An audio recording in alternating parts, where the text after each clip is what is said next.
فقد لبثت فیکم عمرا من قبل، اے لوگو یقیناً میں تمہارے درمیان اس سے پہلے یہ طویل عمر رہ چکا ہوں، عمر کا کافی حصہ تمہارے درمیان گزار چکا ہوں۔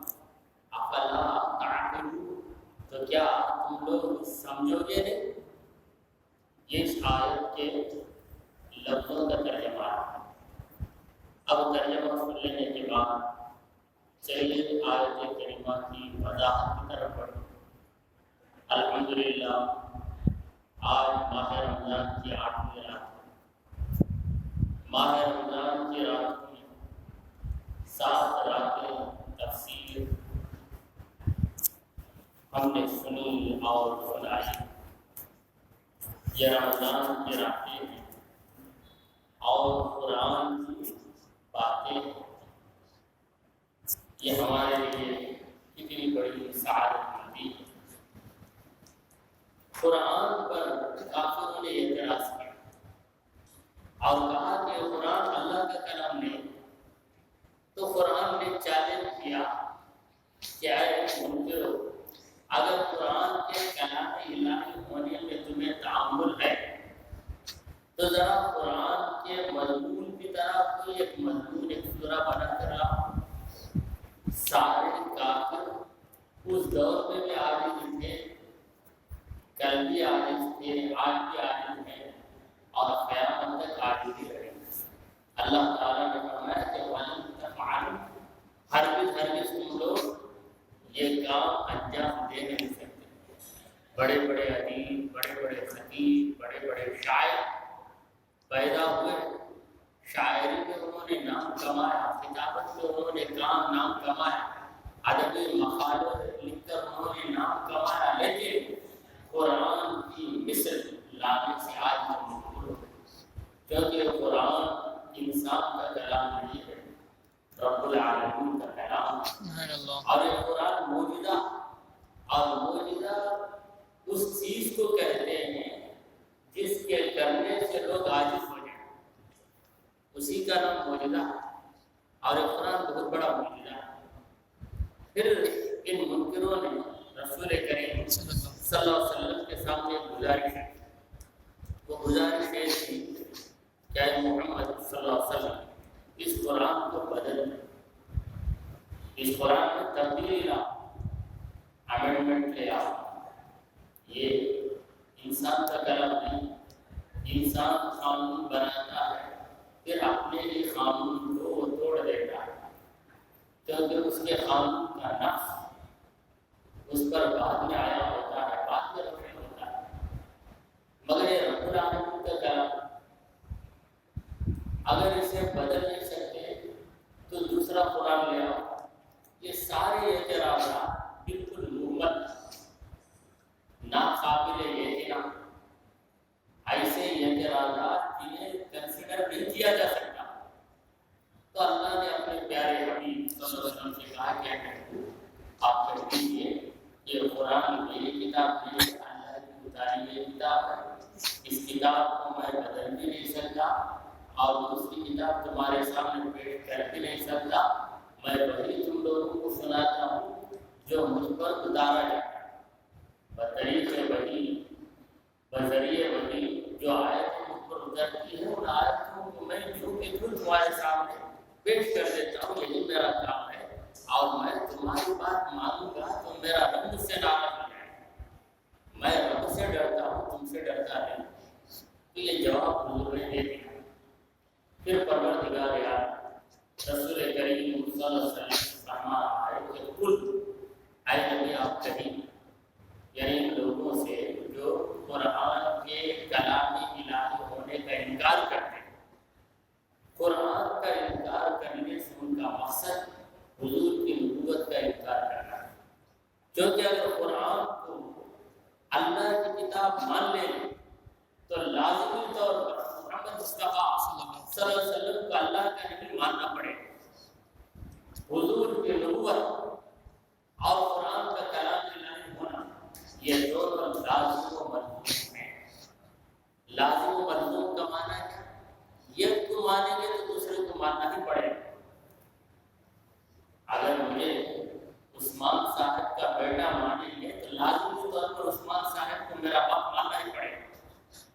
یہ دونوں چیزیں لازم ملزم کہ آپ تو سید عثمان صاحب مرحوم کے بیٹے ہیں، لیکن وہ آپ کے باپ ہے یا نہیں، تو بولنے والا آپ کو پڑا ہے، تو لازم و ملزم حضور کو اگر نبی مانتے ہیں تو جو کتاب حضور پیش کر رہے ہیں اسے اللہ کی کتاب ماننا ہی پڑے گا۔ اگر قرآن کو اللہ کی کتاب مان لیتے ہیں تو نبی کو محمد صلی اللہ علیہ وسلم کو پیغمبر برحق ماننا پڑے گا۔ اب حضور کی نبوت کا انکار نہیں کر سکتے کیونکہ حضور کے معجزات کافروں نے اپنی نگاہوں سے دیکھا، تب کوئی راستہ نہیں تھا قرآن کی کتاب الہی ہونے کا انکار، تو اس انکار کے ضمن میں نبی کی نبوت کا انکار پوشیدہ۔ تو پروردگار عالم نے کہا درود شریف اللہم صلی علی سیدنا کافروں سے اور حضور سے بھی کہی، یہ کامل بات ہر ایک کو سنائی جا سکتی ہے، لو شاء اللہ، اگر اللہ چاہتا، ما تلوتہ علیکم، اس قرآن کی میں تم لوگوں کی تلاوت نہیں کرتا، تم پر تلاوت کرتا، یعنی تمہارے سامنے تلاوت نہیں کرتا، یہ آیتیں پڑھ کر تمہیں نہیں سناتا، قرآن مجید تمہارے سامنے میں پیش نہیں کرتا اگر اللہ نہیں چاہتا، یعنی اللہ نے چاہا کہ میں یہ قرآن تم کو سناؤں، اسی لیے اللہ نے یہ قرآن مجھ پہ نازل کیا اور مجھے حکم دیا کہ میں یہ قرآن پڑھ کر تم لوگوں کو سناؤں، اسی لیے میں یہ کام کر رہا ہوں۔ یعنی میری یہ حرکت، میری یہ ادا اور میرا یہ فعل اللہ تعالیٰ کی مشیت پر منحصر ہے، اللہ نے چاہا اس لیے میں یہ کر رہا ہوں۔ تو اس کے ذریعے ہمیں ایک درس دیا جا رہا کہ جو بھی کام ہم کر لیتے ہیں یاد رکھ لیجیے اللہ کی مشیت ہی سے کریں، اللہ چاہتا ہے پہلے، بعد میں ہم چاہتے ہیں، اور ہمارا چاہنا نہ چاہنا دونوں برابر، ہمارا چاہنا یا نہ چاہنا دونوں برابر۔ جیسے ایک پرندہ پنجرے میں بند ہے، وہ پرندہ چاہتا ہے کہ اڑ جاؤ تو بھی نہیں اڑ سکتا، اگر چاہتا ہے کہ نہ اڑ تب بھی نہیں اڑ سکتا، جب تک اس پنجرے کا مالک کھول نہ دے پنجرے کو تب تک یہ اڑ نہیں سکتا۔ اگر وہ اندر رہ کر اڑنا چاہے تو اس کا چاہنا نہ چاہنا دونوں ایکول، دونوں برابر ہے۔ یہی حالت ہے بندے کی، اگر بندہ چاہے کہ میں یہ ہو جاؤں، وہ ہو جاؤں، یہ کر لوں، وہ کر لوں، کیا چاہا تو کچھ بھی نہیں ہوتا، اللہ چاہا تو ہی ہوتا۔ مدعی لا برا چاہے تو کیا ہوتا ہے، وہی ہوتا ہے جو منظور خدا ہوتا ہے۔ سبحان اللہ۔ قرآن مجید میں ایک مقام پہ اللہ تعالیٰ فرماتا ہے وما تشاؤون، کیا معنی ہے اس کا؟ وما تشاؤون، تم لوگ کچھ چاہتے ہی نہیں، جبکہ ہم چاہتے ہیں کیا کیا نہیں چاہتے۔ ہر ایک یہ چاہتا ہے کہ اور جو سریا مسلم ہو جائے، ہر ایک یہ چاہتا ہے کہ دنیا میں سب سے بڑے درجے والا وہی ہو جائے، ہر ایک یہی چاہتا ہے کہ سب سے زیادہ شہرت اسے مل جائے، اور ہر ایک یہ چاہتا ہے کہ وہ کروڑ پتی بن جائے، مگر جیسا چاہتا ہو کیسے ویسا نہیں ہوتا۔ تو اللہ نے کہا وما تشاؤون، تم لوگ چاہتے ہی نہیں، یعنی تمہارا چاہنا نہ چاہنا دونوں برابر ہے، الا ان یشاء اللہ، مگر یہ کہ اللہ چاہے، اللہ چاہے تو ہوتا ہے۔ تو حضور سرکار دو عالم صلی اللہ علیہ وسلم سے اللہ فرما رہا ہے کہ اے میرے نبی، آپ اپنی شان عبدیت پیش کی کہ میں خدا کا بندہ ہوں، میں خدا کی مشیت کے تابع ہوں، میرا رب نہ چاہے تو میں یہ قرآن تمہیں سنا نہیں سکتا۔ لو شاء اللہ، اگر اللہ چاہتا، ما تلوتہ علیکم، میں یہ قرآن تم کو پڑھ کر نہیں سناتا، یعنی اگر اللہ قرآن سنانے کا ارادہ نہ کرنا تھا تو میں کیوں یہ قرآن تم کو سنا؟ میں قرآن سنا رہا ہوں تمہیں تو خواہ مخواہ مجھ سے بھی جھگڑا کر رہے ہیں، مجھ پر کیوں اعتراضات کر رہے ہیں؟ میں اپنی طرف سے کوئی چیز پیش کرتا ہی نہیں، میرا رب جو اب مجھ سے کیوں جھگڑا کر رہے ہو؟ تمہارا جھگڑا کرنا یہ فضول ہے، یہ بیکار ہے۔ اللہم صلی علی سیدنا محمد وعلی آل سیدنا محمد وبارک وسلم۔ تو حضور سرکار دو عالم صلی اللہ علیہ وسلم نے قرآن مجید کی تلاوت کی۔ اگر حضور تلاوت نہ کرتے تو ہم اور آپ کیا صحابہ کو بھی پتہ نہیں چلتا کہ قرآن کیا ہے۔ اور حضور صلی اللہ علیہ وسلم اگر نہ بتاتے کہ یہ قرآن ہے تو صحابہ کو پتہ نہیں چلتا کہ قرآن ہے۔ صحابہ سمجھتے کہ یہ جو پیارے نبی کی بات ہے۔ حضور نے بتایا میں جو سنایا یہ اللہ کی کتاب ہے، تب صحابہ نے اسے لکھ لیا۔ دیکھیے قرآن وحی، قرآن مجید وحی ہے، وحی ہے وحی، اور حدیث بھی وحی، کیونکہ حضور صلی اللہ علیہ وسلم حدیثوں میں جو احکام بتاتے ہیں اپنی مرضی سے نہیں بتاتے، اللہ کے حکم سے بتاتے ہیں۔ تو قرآن بھی وحی الہی ہے، حدیث بھی وحی ہے، لیکن دونوں میں فرق یہ ہے کہ قرآن میں لفظ اور معنی دونوں اللہ کی طرف سے ہے، اور حدیث میں معنی اللہ کی طرف سے ہے اور الفاظ محمد صلی اللہ علیہ وسلم کی جانب سے۔ تو اسی لیے قرآن معجزہ ہوا، اور حدیث میں بھی فصاحت و بلاغت ہے، مگر حدیث معجزہ نہیں۔ حدیث کو کلام معجز نہیں کہا جایا ہے، جبکہ قرآن کو کلام معجز کہا گیا ہے، کیونکہ قرآن میں جو الفاظ ہیں وہ اللہ کی طرف سے اتارے گئے الفاظ، اور حدیث میں جو الفاظ ہیں معنی اور مطلب اللہ کی طرف سے حضور کے دل میں ڈال دیا گیا، اور حضور نے اس معنی اور اس مطلب کو اپنے لفظوں میں واضح کیا۔ تو قرآن کو وحی مطلوب کہتے ہیں، اور حدیث کو وحی غیر مطلوب کہتے ہیں۔ مطلوب کا معنی کیا ہے؟ جس کی تلاوت کی جاتی ہے، جس چیز کی تلاوت کی جاتی ہے اس کو کہتے ہیں مطلوب۔ اور قرآن کی تلاوت اس لیے کہ یہ الفاظ کسی انسان کے الفاظ نہیں، اللہ کی طرف سے اتارے گئے الفاظ، لہٰذا ان لفظوں کی تلاوت ہوتی ہے، اور ان لفظوں کا تحدث یہ ہے کہ جنابت کی حالت میں قرآن کی تلاوت کی اجازت نہیں۔ حالت جنابت میں قرآن کی تلاوت نہیں کی جا سکتی۔ اسی طرح عورتیں حیض و نفاس کی حالت میں قرآن مجید کی تلاوت نہیں کر سکتی، قرآن مجید سن سکتی، قرآن کی سماعت کر سکتی۔ یہ تلاوت ہے، اور دوسری چیز ہے سماعت۔ تلاوت کا معنی پڑھنا، سماعت کا معنی سننا۔ کوئی اور تلاوت کر رہا ہے، کوئی تلاوت کر رہا ہے تو اسے سن سکتے ہیں۔ تو بہرحال قرآن مجید کے لفظوں کے تقدس کا یہ عالم ہے، قرآن مجید کے لفظوں کی پاکیزگی کا یہ عالم ہے، قرآن مجید کے لفظوں کے جلال کا یہ عالم ہے کہ حالت جنابت میں اور حالت حیض و نفاس میں اس کی تلاوت نہیں کی جا سکتی، جبکہ حدیث کو پڑھنے کی جا سکتی۔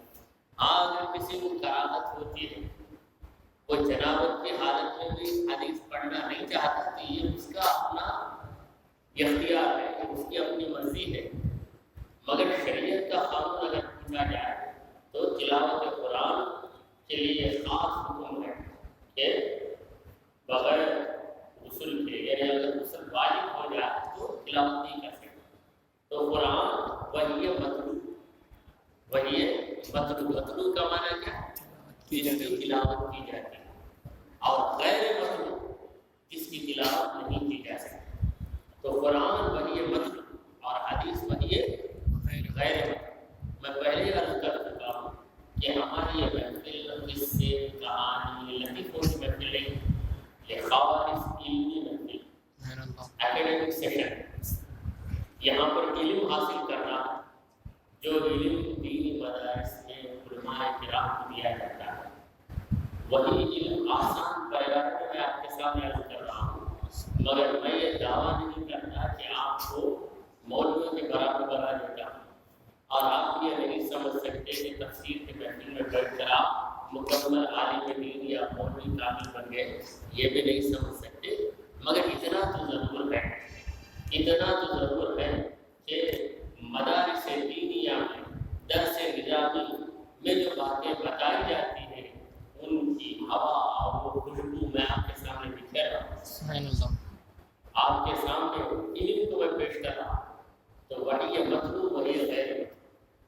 اصطلاحات، اسے ٹرمینالوجی کہا ہے، یہ اصطلاحات.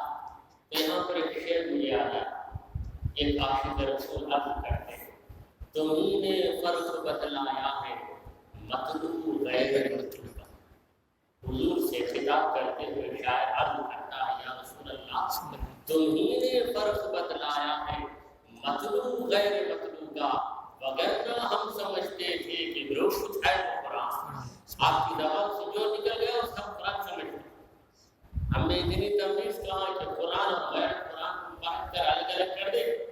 آپ نے بتایا یہ قرآن ہے، ہم نے مان لیا، اور دیگر باتوں کے بارے میں آپ نے کہا کہ میری باتیں ہیں، تو ہم نے ان باتوں کو حدیث سمجھا، اور جن باتوں کو آپ نے اللہ کی طرف سے روایت کیا اس کا نام حدیث قدسی رکھ لیا ہے. تو ہر کام انسان کا اللہ تعالی کی مشیت، اللہ کی چاہ سے ہوتا ہے. دیکھیے ایک نقطہ آپ کے سامنے رکھ رہا ہوں. عربی میں چیز کو شیء کہا جاتا ہے. چیز کو عربی میں کیا کہتے ہیں؟ شیء. شیء. اس کا پلورل کیا ہے؟ شیء کا اشیاء. اشیاء کی معنی کئی چیزیں. یہ چیز کو کیا کہیں گے؟ شیء. اچھا چاہنا، عربی میں چاہنا، چاہا، شاہا. شاہا کے معنی چاہا. اللہ نے چاہا جس چیز کو پیدا کرنا، اس چیز کو پیدا کیا تو وہ چیز پیدا ہو گئی، اب اس کا نام شے ہے. یعنی شے اور شاہ دونوں کے اندر لفظی نسبت میں غور کیجیے. شیء کا معنی بھی ہے چاہنا، کیونکہ شاہ یا شاہ کا مصدر شیء بھی بولا جائے.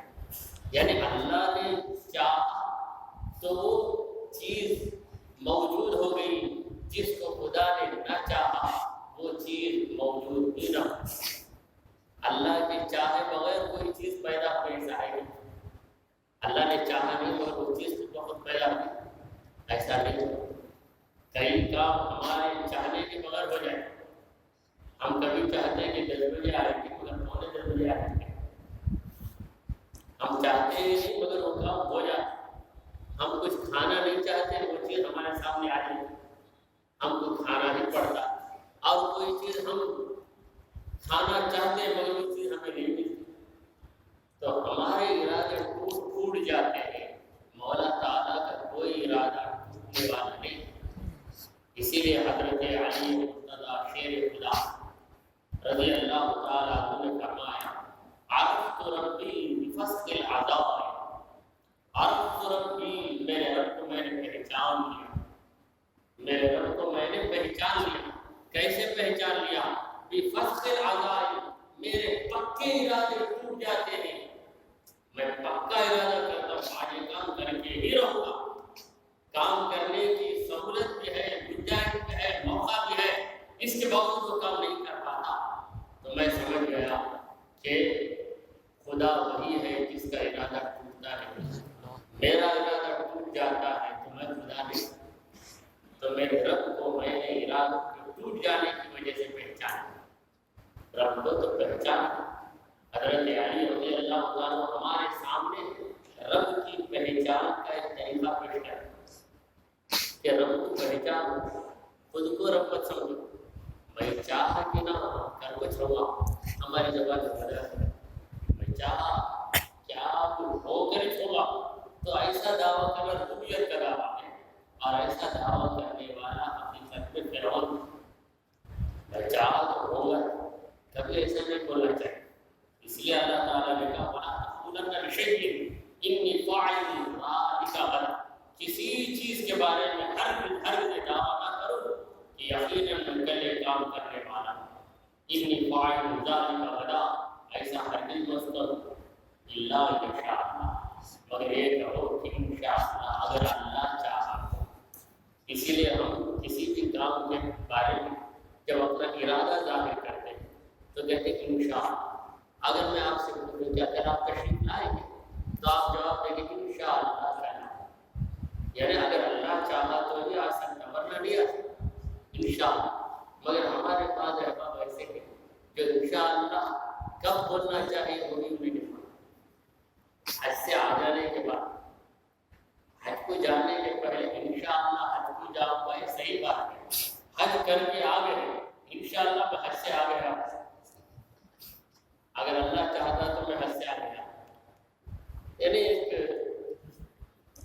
ایسا استعمال ہے جس کا کوئی مفہوم نہیں، آنے والی چیز کے لیے انشاءاللہ کہنا، انشاءاللہ میرے بیٹی کی شادی ہو گئی، اللہ کے فضل سے میرے بیٹی کی شادی ہو گئی، یہ صحیح بات ہے، انشاءاللہ کہہ کر جو چیز ہو گئی اس کی اطلاع دینا، یہ کہ لہو اور بے معنی تعبیر۔ تب آئیے حضور سرکار دو صلی اللہ علیہ وسلم نے اللہ نے کہا کہ نبی آپ کہیے کہ میں شعر قرآن سنا رہا ہوں تو یہ اللہ تعالیٰ کی مرضی، اس کا ارادہ، اس کی مشیت، اس کی چاہت ہے، اگر وہ نہ چاہتا تو میں تمہیں نہیں سناتا، اگر وہ نہ چاہتا تو میں نبی بھی نہیں بنتا، اگر وہ نہ چاہتا تو میں پیدا بھی نہیں ہوتا، اگر وہ نہ چاہتا تو میں تمہارے سامنے دین کو اس طرح پیش بھی نہیں کرتا۔ میں پیدا ہوا ہوں، میں رب نے چاہا کہ وہ مجھے پیدا کرے، اس نے مجھے مکے میں پیدا کیا، میرے رب نے چاہا کہ مجھے آخری نبی بنایا، اس نے مجھے آخری نبی بنایا، میرے رب نے چاہا کہ میں نبیوں کا امام بنوں، اس نے مجھے نبیوں کا امام بنایا، میرے رب نے چاہا کہ مجھ پہ قرآن اتارا جائے، لہٰذا اس نے مجھ پہ قرآن کو اتارا، میرے رب نے چاہا کہ ابو بکر میرے صحابی بن جائے، لہٰذا ابو بکر صدیق میرے صحابی بن گئے، میرے رب نے چاہا کہ علی مرتضیٰ میرے داماد بنے، لہٰذا وہ میرے داماد بن گئے۔ یعنی اس اصل پر کئی فروعات نکلتے، اس یہ اصل سے کئی شاخیں نکلتی، تو اللہ تعالیٰ نے کہا کہ کہہ دو اے نبی کہ لو شاء اللہ، اگر اللہ چاہتا، ما تلوتہ علیکم، میں یہ قرآن تم کو پڑھ کر نہیں سنا، ولا ادراک، اور نہیں اللہ بتاتا تم کو بھی یہ قرآن اللہ تمہیں بتایا، میرے ذریعے بتایا، اگر اللہ چاہتا تو یہ قرآن تمہارے سامنے بھی نہیں آتا، یعنی تم کو قرآن ملا ہے یہ بھی اللہ کی مرضی سے، مجھ پہ قرآن اترا ہے یہ بھی اللہ کی مرضی سے، یعنی اے نادان، یہ قرآن جو ملا ہے تمہیں، یہ قرآن جو اترا ہے مجھ پر، یہ میرے رب کا فضل ہے، یہ میرے رب کا فضل ہے، اگر وہ چاہتا تو مجھے بھی محروم کر دیتا، تمہیں بھی محروم کر دیتا، نہ مجھ پہ قرآن اتارتا اور نہ تمہیں قرآن جیسی کتاب عطا کرتا، اس کا کرم ہوا، اس کا شکر کرنا تمہاری ذمہ داری ہے، بجائے شکر گزاری کے تم اسی قرآن کا انکار کر رہے ہو اور کہہ رہے ہو کہ میں نے اس قرآن کو اپنی طرف سے بنا لیا۔ سنو، فقط لبثت فیکم عمرا من قبل، اس قرآن کے اترنے سے پہلے میں تمہارے درمیان عمر کا ایک حصہ بنا تھا۔ وہ کتنی عمر تھی حضور جو نبی کریم صلی اللہ علیہ وسلم نے مکے میں گزاری، قرآن اترنے سے پہلے۔ قرآن کی پہلی آیت کیا ہے جو نبی کریم صلی اللہ علیہ وسلم پر نازل ہوئی؟ وہ ہے سورہ علق کی آیت، اقرأ باسم ربک الذی خلق، خلق الانسان من علق، اقرأ وربک الاکرم الذی علم بالقلم، علم الانسان ما لم يعلم۔ یہ وہ آیتیں جو پہلی مرتبہ نبی کریم صلی اللہ علیہ وسلم پر اتاری گئی، جب یہ آیتیں اتاری گئی اس وقت نبی کریم صلی اللہ علیہ وسلم کی عمر مبارک کیا تھی؟ 40 سال۔ تو 40 سال حضور مکے کے اندر ایک عام انسان کی طرح تھے، عام انسان کی طرح تھے، اپنے نبی ہونے کا کسی کو پتہ نہیں دیا، البتہ دوسروں نے پتہ دیا، اہل کتاب نے پتہ دیا، اہل کتاب نے، راہبوں نے حضور اکرم صلی اللہ علیہ وسلم کے چچا ابو طالب سے کہا کہ اپنے بھتیجے کی حفاظت کرو، کیونکہ تمہارے بھتیجے کے اندر ہمیں اس نبی آخر الزمان کی علامتیں نظر آ رہی ہیں، جن علامتوں کو ہم نے توریت و انجیل میں پڑھا۔ راہبوں نے بتایا، مگر محمد مصطفیٰ صلی اللہ علیہ وسلم نے کبھی اپنی زبان سے نہیں کہا کہ میں نبی بننے والا ہوں۔ حضور کے بچپن ہی میں لوگوں نے پہچانا، جب نبی کریم صلی اللہ علیہ وسلم کا شق صدر ہوا، 4 سال کی عمر اسی وقت بی بی آمنہ نے پہچان لیا کہ میرا یہ لال نبیوں کا امام بننے والا سبحان اللہ. حضرت عباس رضی اللہ عنہ حضور کے چچا 2 سال عمر میں بڑے تھے، دونوں ہم عمر نظر آتے ہیں، چچا اور بھتیجے، مگر 2 سال کے بڑے تھے. کسی نے حضرت عباس سے پوچھا کہ عباس آپ بڑے ہیں یا حضور بڑے ہیں؟ آپ جواب دینا، میں بڑا ہوں بولیں گے تو حضور کی بیعت نہیں ہے. تو حضرت عباس نے کہا کہ حضور ہی مجھ سے بڑے ہیں. سبحان اللہ. حضور مجھ سے بڑے ہیں، لیکن حضور کی پیدائش سے 2 سال پہلے میں پیدا ہوئے. یعنی بول کے اندر، لفظوں کے اندر ایسا ادب ہے، اور یہ ادب محبت کی وجہ سے خود بخود پیدا ہوتا ہے. سبحان اللہ. یہ ادب سکھانے کی ضرورت نہیں، محبت آداب سکھا دیتی ہے. تو حضرت عباس سے ایک بار حضور نے پوچھا کہ چچا جان میں خدا کا نبی ہوں، آپ کو کب معلوم ہوا؟ تو حضرت عباس نے کہا کہ بچپن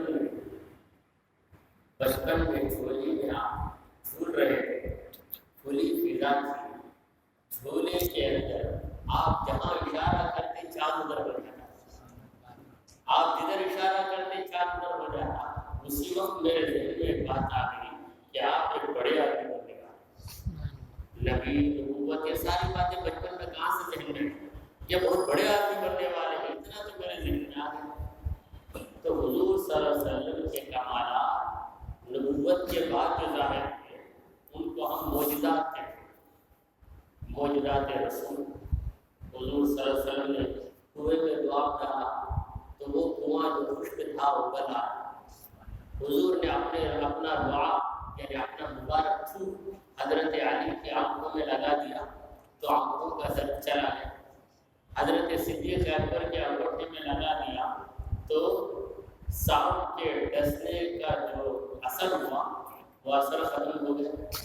ایسے حضور کے بے شمار معجزات. حضور صلی اللہ علیہ وسلم نے برتن میں اپنی انگلیوں پر رکھا تو انگلی سے پانی نکلی، اس پانی سے صحابہ سیراب ہوئے، اپنے جانوروں کو سیراب کیا اور برتنوں کو بھر کے رکھے.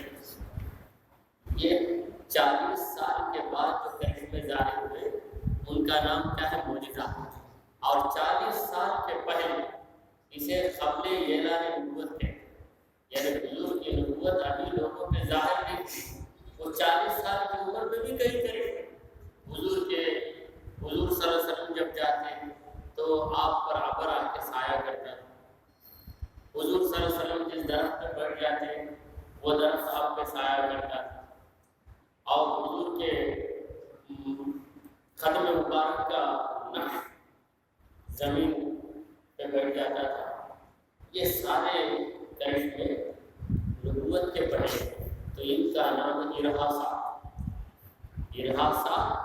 40 سال کے پہلے، 40 سال کے بعد معجزہ. ارحاسا تو معجزہ. یہ 40 سالہ زندگی حضور اپنی 40 سالہ زندگی کو بطور ثبوت پیش کر رہے ہیں. فقط لبثت فیکم عمرا من قبل، اس قرآن کے اترنے سے پہلے میں تمہارے درمیان زندگی گزار چکا ہوں. ایک دن نہیں، ایک مہینہ نہیں، ایک سال نہیں، 2 سال نہیں، 10 سال نہیں، 40 سال زندگی گزار چکا ہوں. میری 40 سالہ زندگی میں تم نے مجھے کس طرح پایا؟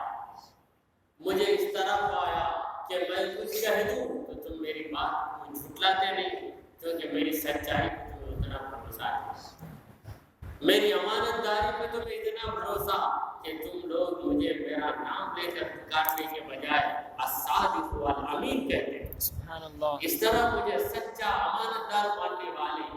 آج تمہیں کیا ہو گیا ہے کہ جب میں خدا کی سچی کتاب پیش کرتا ہوں تو مجھ پر الزام لگا رہے ہو کہ میں اپنی طرف سے جوڑ کے بول رہا ہوں. ارے جس انسان نے 40 سالہ زندگی جھوٹ بولے بغیر گزارے، دھوکہ دیے بغیر گزارے، خیانت کیے بغیر گزارے، وہ انسان خامخواہ کیوں جھوٹ بولے؟ اور دوسری بات یہ ہے کہ 40 سال میں تمہارے درمیان رہ چکا ہوں. کسی استاد سے میں نے سیکھا نہیں، کسی شاعر سے میں نے شاعری نہیں سیکھی، کسی ادیب کے پاس جا کے ادب نہیں سیکھا، میں نے کہیں علم حاصل نہیں کیا. یوں ہی تمہارے ساتھ میں نے زندگی زندگی گزاری، خدمت کرتا رہا، تجارت کرتا رہا، اچانک یہ کلام بلاغت نظام پیش کر رہا ہوں، اچانک ایسا کلام پیش کر رہا ہوں کہ فصاحت و بلاغت میں کوئی اس کا ہم پلہ نہیں ہے، تو ایسا کلام میں کس بنیاد پہ تمہارے سامنے پیش کر سکتا ہوں؟ میں نے کہیں جا کر تعلیم حاصل نہیں کی اور دنیا میں میرا کوئی استاد نہیں ہے، تو ثابت ہوا کہ میں جو پیش کر رہا ہوں یہ اپنی ذہنی صلاحیت سے نہیں، خدا کے نازل کرنے کی وجہ سے، خدا نے اس کلام کو مجھ پہ نازل کیا ہے، اسی لیے میں پیش کر رہا ہوں۔ فَقَدْ لَبِثْتُ فِيكُمْ عُمْرًا مِّن قَبْلِ، اس سے پہلے عمر کا ایک حصہ تمہارے درمیان میں رہ چکا ہوں۔ اس سے دو باتیں سمجھ جائیں۔ پہلی بات یہ ہے کہ میری زندگی کا جائزہ کہ میں نے کبھی جھوٹ نہیں بولا، جب عام معاملات میں جھوٹ نہیں بولتا تو خدا کے معاملے میں کیسے جھوٹ بولوں؟ اور دوسری بات یہ ہے کہ میں نہ شاعری کرتا ہوں اور نہ میں علمی محفلوں میں جا کے بیٹھتا ہوں اور نہ میرا تعلق کسی استاد سے ہے، کوئی مجھے پڑھایا نہیں، سکھایا نہیں، میں نے کبھی لکھا نہیں، میں نے کبھی پڑھا نہیں، اس کے باوجود قرآن جیسی کتاب تمہارے سامنے پیش کر رہا ہوں کہ یقیناً یہ غیب سے اترنے والی چیز۔ تو 40 سال نبی کریم صلی اللہ علیہ وسلم اپنی زندگی ایسے گزاری کہ خود میں پردہ ڈالے، اپنے نبی ہونے کا اعلان نہیں کی۔ اس کی وجہ کیا تھی؟ اس کی وجہ یہ تھی کہ 40 سالہ زندگی کا جو جائزہ لے وہ ضرور بضرور حضور کی نبوت پر ایمان ہے۔ شاعر عرض کرتا وہ شمع اجالا جس نے کیا 40 برس تک غاروں میں، وہ شمع اجالا جس نے کیا 40 برس تک غاروں میں، ایک روز چمکنے والی تھی دنیا کے سب دربار۔ سبحان اللہ۔ شمع ہے، شمع محمد مصطفیٰ صلی اللہ علیہ وسلم کی وہ روشن چراغ۔ آپ نے نبی ہونے کا اعلان نہ کیا، اس کے باوجود لوگوں کے ذہن میں بات آ رہی تھی کہ یہ عجیب تر انسان نظر آئے۔ تم لاکھ بشر اپنے کو کہو، تم لاکھ بشر اپنے کو کہو، کچھ اور گمانے آئے۔ بشر تو ہے، حضور کی بشریت پر ایمان لانا لازمی ہے، مگر حضور بشر ہونے کے باوجود دوسرے انسانوں سے مختلف ہے، خدا جیسے ایک عربی شاعر کہتا نبی البشر لا کالبشر، نبی البشر لا کالبشر یاقوتۃ من بین الحجر، نبی بشر ہیں لیکن بشر کی طرح نہیں۔ جس طرح یاقوت یہ پتھر ہے لیکن پتھروں کی طرح ہے، پتھر ہونے کے باوجود اسے پتھر کا درجہ نہیں دیا جائے گا، اس کا درجہ ممتاز ہے۔ اسی طرح محمد مصطفیٰ صلی اللہ علیہ وسلم بشر تو ہے مگر عام بشر کی طرح، عام انسانوں کی طرح نہیں۔ تو اللہ تعالیٰ بطور دلیل، بطور ثبوت خود حضور اکرم صلی اللہ علیہ وسلم کی بیتی گئی زندگی کو پیش کرنے کا حکم دیا کہ میرے مصطفیٰ آپ منکروں سے کہو کہ میری زندگی دیکھو، بے داغ زندگی ہے، بے غبار زندگی ہے، کوئی انگلی بتا نہیں سکتا مصطفیٰ کی کردار۔ آج تک محمد مصطفیٰ صلی اللہ علیہ وسلم نے وعدہ خلاف نہیں کی، آج تک محمد مصطفیٰ صلی اللہ علیہ وسلم نے کسی کو دھوکہ نہیں دیا، ان کی زبان سے کبھی جھوٹی بات نہیں نکلی، ان کے اخلاق میں کبھی بتائی نہیں جا سکتی۔ ویسا مقدس انسان جو انسان تو ہے مگر فرشتوں سے برتر ہے، ویسے انسان کی سچائی میں آج تم تردد کر رہے ہو، شک کر رہے ہو، تو یقیناً یہ تمہاری ہڈ دھرمی ہے، تمہاری ضد ہے۔ اسی لیے کہا افلا تعقلون، اتنی بھی سمجھ نہیں ہے کہ تمہارے اتنا بھی تم نہیں سمجھو گے۔ تو حضور سرکار دو عالم صلی اللہ علیہ وسلم سے جب کافروں نے معارضہ کیا، جھگڑا کیا، اعتراضات کیے، تو پروردگار عالم حضور اکرم صلی اللہ علیہ وسلم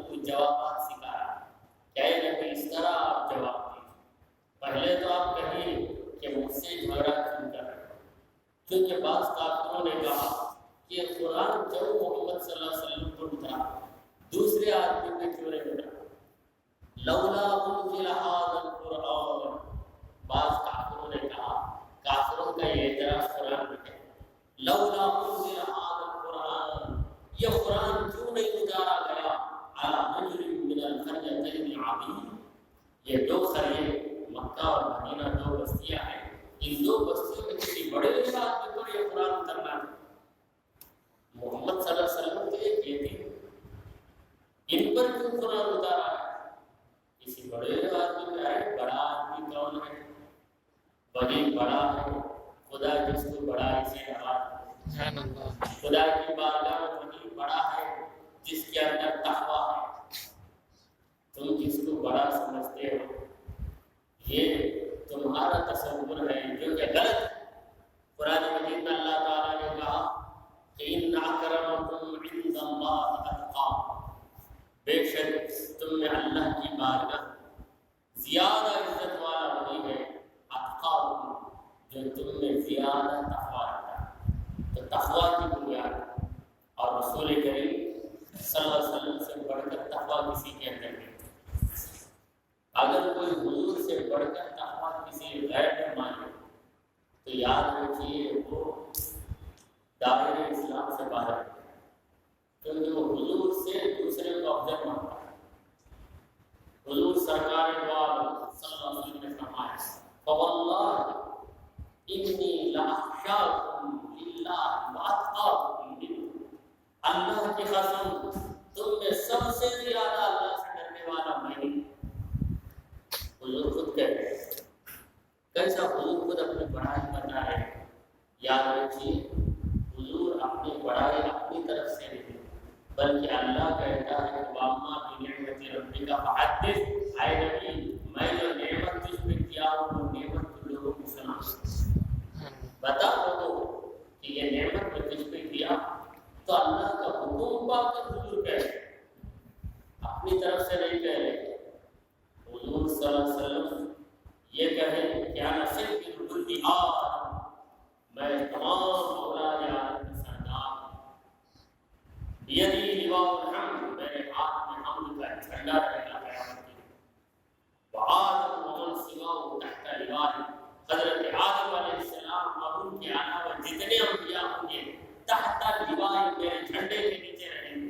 یہ وقت حضور کہہ رہے ہیں، اس کے باوجود میرے نبی کی عاجزی میں ذرہ برابر فرق نہیں آیا، ذرہ برابر فرق نہیں آیا۔ کیوں؟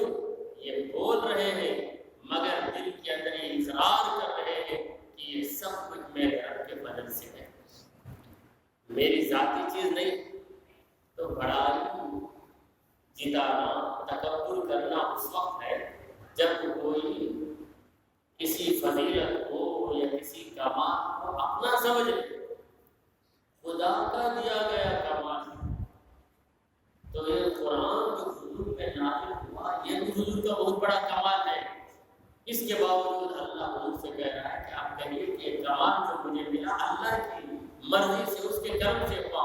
لو شاء اللہ ما ترکتہ علیکم، اگر اللہ چاہتا کہ میں قرآن تمہارے سامنے نہ پڑھوں تو میں قرآن کی تلاوت بھی نہیں کرتا ہے، قرآن بالکل اترتا بھی نہیں، اور نہ تمہیں قرآن کے بارے میں کوئی بات معلوم ہوتی۔